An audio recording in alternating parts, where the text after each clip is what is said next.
right, so we're going to drastically shrink our focus again. And this time we're going to be doing a new type of interval against one that we already know.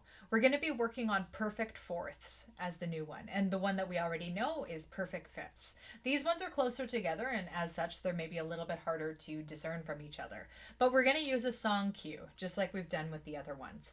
So as you might remember, a perfect fifth sounds like the opening notes to Lavender's Blue Dilly Dilly. So we're going to use that inner audio reference to get us to the right answer of a perfect fifth. Now, we can do the same thing with a perfect fourth.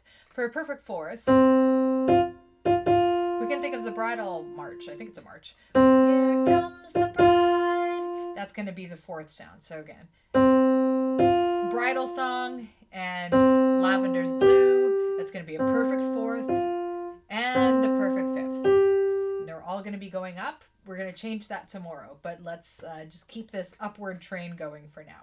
Okay, sorry. I'm not going to tell you the songs I'm going to do. I'm going to play different fourths or fifths, and I want you to identify which one I'm doing.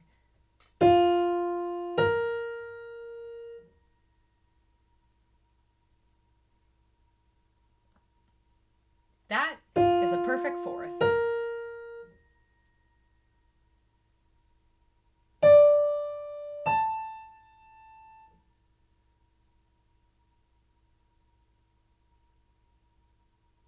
This one's a perfect fifth.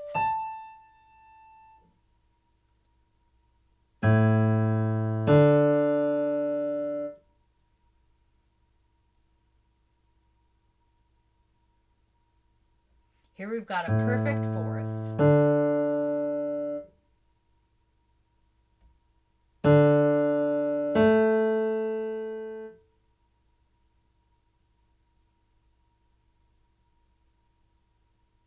This one is a perfect fifth.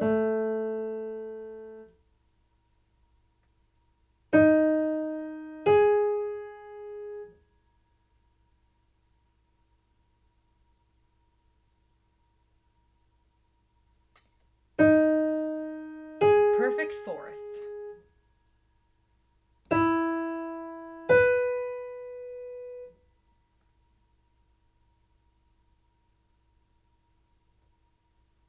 Perfect fifth.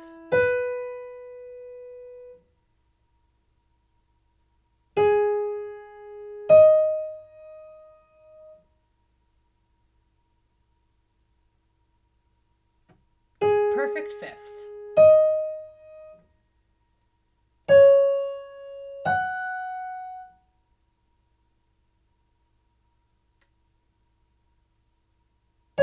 Perfect fourth.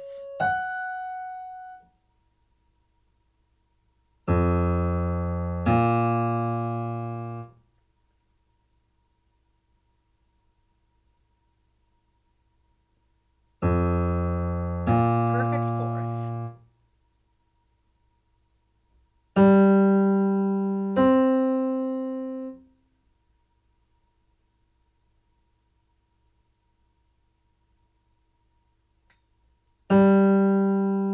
Perfect fourth.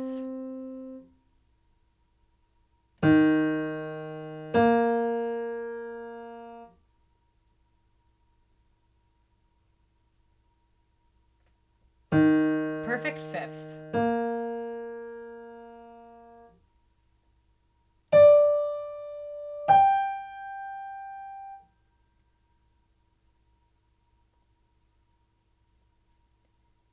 Perfect fourth. Let's do two more.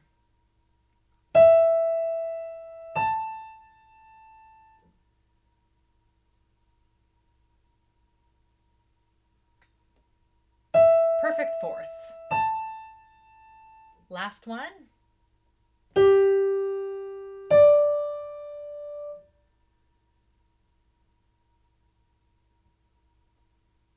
That one is a perfect fifth.